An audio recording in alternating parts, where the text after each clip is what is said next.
Hello बच्चों, आइए प्रश्न को देखते हैं। 1 से 2001 तक के विषम पूर्णांकों का योग ज्ञात कीजिए। प्रश्न को हल करने से पहले इसकी मुख्य अवधारणा के बारे में चर्चा कर लेते हैं। तो देखिए, मुख्य अवधारणा।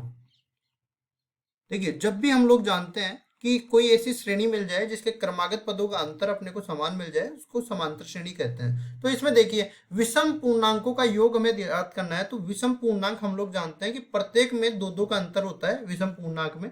तो यहाँ पे लिखेंगे, हमारे पास एक समांतर श्रेणी बनने वाली है। तो समांतर श्रेणी हम लोग पहले निर्धारित कर देते हैं। इसका मान लिया प्रथम पद ए से निरूपित करेंगे हम लोग प्रथम पद को, और फिर जो डी आएगा इसको सार्वंतर बोलेंगे, सार्व अंतर। और यहाँ से अपने पास एक सूत्र बनने वाला है जिसको एल भी बोल सकते हैं या फिर ए एन भी बोल सकते हैं, मतलब एनवा पद या अंतिम पद बोलेंगे। इसका सूत्र होगा ए प्लस एन माइनस एक गुणा में डी के बराबर। और इसी तरह अगर मेरे को योग ज्ञात करना है एन पदों का, तो ये बराबर हो जाएगा किसके बराबर, एन बटा दो, और अंदर आ जाएगा दो ए प्लस एन माइनस एक गुणा में डी के बराबर। और यह फिर दूसरा सूत्र भी अपने पास है, एन बटा दो। यहाँ पे देखो ये वाला सूत्र लग गया, इस ए को इसके साथ ले जाऊं और ए को अलग रख दूं, तो यहाँ पे ए बचेगा और यहाँ पे एल आ जाएगा, मतलब प्रथम पद प्लस अंतिम पद, और इसको गुणा में आ जाएगा एन बटा दो। अब इन सूत्रों का उपयोग करते हुए हम लोग सवाल को हल करते हैं। देखिए, ये श्रेणी अपने पास इस तरह से बनने वाली है। हम लोग लिखेंगे एक, और इसके बाद में विषम पूर्णांक की बात करते हैं। तो विषम पूर्णांक आता है 3। विषम पूर्णांक क्या होते हैं, जिसमें हम दो का भाग नहीं दे सकते, मतलब जिन संख्याओं में दो का भाग पूरा पूरा नहीं जाएगा वो विषम संख्या कहलाएगी। इसके बाद देखते हैं तो ये 5 आ जाएगा, इसके बाद 7 आ जाएगा, और ये चलता रहेगा यहाँ पे आगे तक। अंतिम पद अपने पास बोल रखा है 2001। 2001 से छोटा विषम पूर्णांक की बात करूँ तो ये 1999 बन जाएगा। इस तरह से अपने पास ये श्रेणी बन गई जिसको हम एपी बोलेंगे। अब इसके पद निकाल लेते हैं। सबसे पहले प्रथम पद की बात करते हैं, तो इकाई के बराबर आ जाता है। डी की हम लोग बात करते हैं, तो देखो क्रमागत पदों का अंतर ही सार्वंतर कहलाता है। तो क्रमागत पदों का अंतर निकालेंगे। देखो 3 में से हम लोग एक को घटाएंगे तो अपने को 2 मिल जाएगा। और वैसे भी हम लोग जानते हैं कि विषम पूर्णांक ले लो या चाहे सम पूर्णांक ले लो, इनके बीच में जो अंतर आता है ना, वो 2 का ही अंतर आ जाता है। ठीक है, अब देखो यहाँ पे हम लोग अंतिम पद निकालते हैं, मतलब इन 1 से 2001 के बीच में कितने पद अपने पास आने वाले हैं। तो इसके लिए हम लोग बोलेंगे, ये वाला सूत्र इसमें लगाते हैं।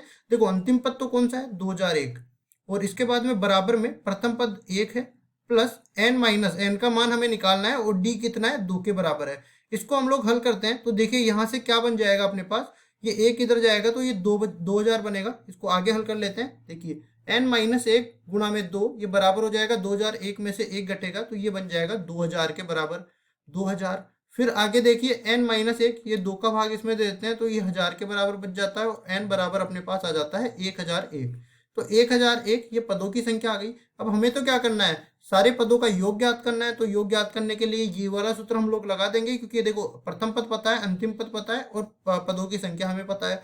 तो यहाँ पे लिखेंगे हम लोग, देखिए ये कितने पद आ गए, 1001 पद आ गए। तो 1001 पदों का योग हमें ज्ञात करना है, जो कि हम पहले तो सूत्र लिख देते हैं। देखो एस एन बराबर में हो जाएगा एन बटा 2 गुणा में ए प्लस एल, यहाँ पे बन जाएगा। तो यहाँ पे देखो एस 1001, यहाँ पे एन की जगह आ जाएगा 1001 बटा में 2, और अंदर बनेगा, देखो प्रथम पद कितना है, प्रथम पद 1 है, अंतिम पद 2001 है। तो यहाँ पे बनेगा अपने पास इस तरीके से। देखो ये 1 प्लस 2001, कुल मिला के अपने पास कितना बनने वाला है, एस 1001 बराबर में ये 2002 बन जाएगा। और 2002 में जब हम लोग 2 का भाग देंगे, और 1001 इसके बाहर गुणा में है, तो 2002 में जब 2 का भाग देंगे तो ये फिर से 1001 बन जाएगा। तो कुल मिला के अपने पास कितना आने वाला है, 1001 गुणा में 1001। तो इन सारे पदों का ये अपने पास योगफल बन गया। तो इस तरह से अपने पास इसका योगफल हम लोग लिखेंगे। तो 1001 को 1001 से गुणा करके लिखेंगे, मतलब इसका वर्ग बन जाएगा। तो ये बराबर हो जाता है एस 1001 बराबर में 1002। या फिर इस तरह से देखो, जब भी हम लोग वर्ग करते हैं, जैसे 101 का वर्ग करना चाहे तो ये वर्ग इस तरह से किया जाता है। देखो बीच में कितने हैं, 0 1 0 है, तो 1 0 2 फिर 0 1, इस तरह से बन जाता है। अब इसमें देखिए 2 0 बीच में है, तो 1 डबल 0 2 फिर डबल 0 1, इस तरह से ये इसका वर्ग बन जाता है। तो अपने पास जो 1 से 2001 के बीच में सारे के सारे विषम पूर्णांक थे, उनका योगफल किसके बराबर आ जाएगा, यहाँ पे गिन भी लेते हैं। देखो इकाई, दहाई, सैकड़ा, हजार, 10,000, लाख, 10 लाख, 10 लाख 2001 इसके बराबर आ जाएगा, और यही हमारा उत्तर होगा। आशा करता हूँ ये सवाल आपको समझ में आया होगा। धन्यवाद।